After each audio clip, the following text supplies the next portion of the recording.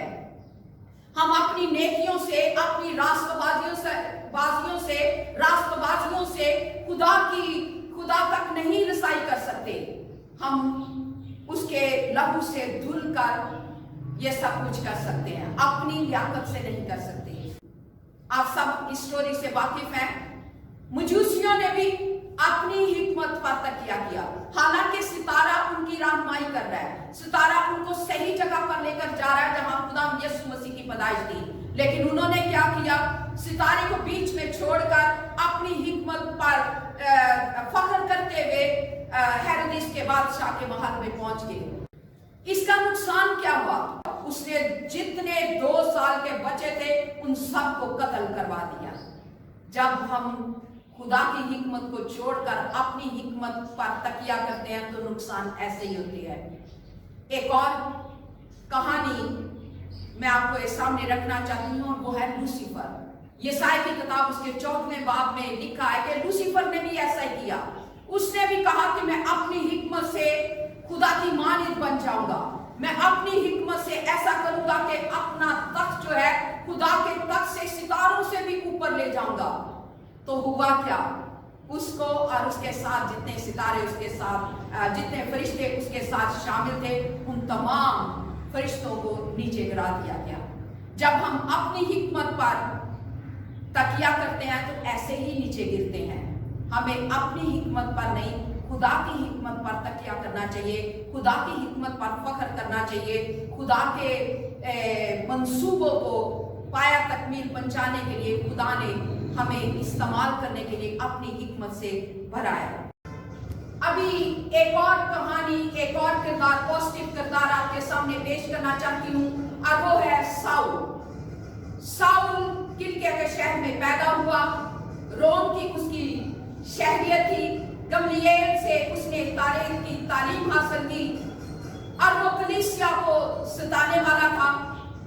اور اس قدر وہ کلیسیا کے ستانے کے لیے جوش میں بھرا رہتا تھا کہ ان کو ستانے میں کوئی کسر باقی نہیں چھوڑتا تھا. اور ایک وقت ایسا ہے کہ کلیسیا کو اس نے اس قدر ستایا کہ کلیسیا تتر بتر ہو گئی. اور خود دمشق کے راستے پر جا رہا تھا تو وہاں اسے ایک آواز آئی کہ اے ساؤل تو مجھے کیوں ستاتا ہے؟ اس نے کہا کہ اے خدا تو کون ہے؟ آواز آئی میں یسوع ہوں. اور وہیں سے ساؤل پالوس بن گیا. اور اس کے بعد اس نے 3 مشنری سفر کیے اور مختلف کلیسیائیں قائم کی. 14 خطوط لکھے رومیوں سے لے کے عبرانیوں تک. اور 3 بار اسے بیعت لگے, 5 بار ایک کام 40 کوڑے لگے. سنسار کیا گیا, کاٹ میں ٹھوکا گیا, لیکن سب کچھ اس نے مسیح کی محبت کے لیے یہ برداشت کیا. اور ایک جگہ فلپیوں کے کتاب میں اس کے 3 باب میں کہتا ہے کہ اگر کوئی اپنے جسم پر بھروسہ کرتا ہے تو میں اس سے زیادہ بھروسہ کر سکتا ہوں. وہ کہتا ہے کہ 8ویں دن میرا ختنہ ہوا, اسرائیل کی قوم بنیامین کے قبیلے کا ہوں, عبرانیوں کا عبرانی, اور شریعت کے اعتبار سے فریسی ہوں, اور جوش کے اعتبار سے کلیسیا کو ستانے والا, اور شریعت کی راست بازی کے اعتبار سے بے عیب. لیکن غور طرف بات, وہ کہتا ہے کہ ان تمام خوبیوں کے باوجود, ان تمام قابلیت اور ٹیلنٹ اور صلاحیتوں کے باوجود میں ان سب چیزوں کو مسیح کی محبت کے لیے کوڑا سمجھتا ہوں. ابھی پھر میں آپ کو یرمیا کی کتاب اس کے 9ویں باب اور اس کی 23ویں اور 24ویں آیات کی طرف لے کر جاتی ہوں. میں نے آپ کے سامنے وہاں پڑھا تھا, نہ صاحب حکمت اپنی حکمت پر, نہ مالدار اپنے مال پر, نہ کبھی اپنی قوت پر فخر کرے. اگر کوئی فخر کرنا جانتا ہے تو وہ اس بات پر فخر کرے کہ وہ خدا ان کو جانتا ہے اور پہچانتا ہے۔ اور یہاں آپ نے دیکھا کہ نیگیٹو کردار میں جنہوں نے اپنی حکمت پر تکیہ کیا وہ پراگندہ ہو گئے، ختم ہو گئے، جڑ سے ہی اکھڑ گئے۔ لیکن جنہوں نے پازیٹو خدا کی حکمت پر بھروسہ کیا انہوں نے کامیابیاں حاصل کی اور خدا کی نظر میں بھلے کام کیے۔ آج بھی آپ کے پاس موقع ہے کہ اگر ابھی تک آپ نے خدا کو نہیں جانا، خدا کو نہیں پہچانا، اس کے کفارے کو قبول نہیں کیا، وہ جو ہمارے لیے عزی بن کر آیا، وہ جو ہمیں گناہوں کی دلدل سے نکالنے کے لیے آیا، اگر آج بھی آپ نے اس کو قبول نہیں کیا، اپنی حکمت سے، اپنی دانائی سے، اپنے فہم سے، اپنی نیکیوں سے خدا تک رسائی کرنا چاہتے ہیں تو آپ گر جائیں گے۔ ابھی بھی موقع ہے کہ آپ خدا کے کلام کو قبول کریں، اس کے کفارے کو قبول کریں، اس کے خون سے اپنے گناہوں کو دھونے کے لیے اسے پکارے، اسے کہ آپ خدا مجھے اپنے پوتر خون سے پاک و صاف کر دے، میں تجھے قبول کرتا ہوں، مجھے اپنا بیٹا بنا لے۔ تو پھر دیکھیں خدا آپ کی زندگی میں آپ کو کیسے ترقیاں، کیسے اپنے جلال کے لیے استعمال کرے گا۔ اپنی حکمت پر نہیں، خدا کی حکمت پر بھروسہ کریں۔ اور یسائی کی کتاب میں لکھا ہے کہ خدا نے اپنی حکمت سے آسمان کو ہمارے سر پر شائبان کی طرح تانا ہے، اس نے اپنے فہم سے زمین کی بنیاد رکھی ہے، وہ زمین سے بخارات کو اٹھاتا ہے، بادلوں سے نیند برساتا ہے اور بجلیاں چمکاتا ہے۔ یہ ساری قدرت اور قدرت کے شاہکار یہ اس کی حکمت سے ہیں۔ انسان جتنی مرضی ترقی کر لے، سائنسدان جتنی مرضی ترقی کر لے، آسمان پر پہنچے، لیکن وہ حکمت کے کام، وہ دانائی کے کام جو خدا آپ کو دے گا وہ کوئی نہیں دے سکتا۔ اب میں ایمانداروں سے مخاطب ہوں، آپ کو کہنا چاہتی ہوں کہ اگر ابھی بھی آپ روزانہ بائبل نہیں پڑھتے، اگر روز ڈیلی بیسس پہ خدا سے بات چیت نہیں کرتے، تو آج سے خدا ان کے محبت نامے کو، لو لیٹر کو اور زیادہ پڑھیں، تاکہ ہم سب مل کر اس کے کلام کو پڑھ کر ایسی روحیں جو ابھی تک بھٹک رہی ہیں خدا کی بادشاہی میں لانے کا سبب بن جائے۔ روزانہ کلام پڑھے، روزانہ روحیں جیتے، روزانہ دعا کرے، روزانہ اس کی حضوری میں بخور اٹھائے، کیونکہ راست باز کی دعا سے بہت کچھ ہو جاتا ہے۔ God bless.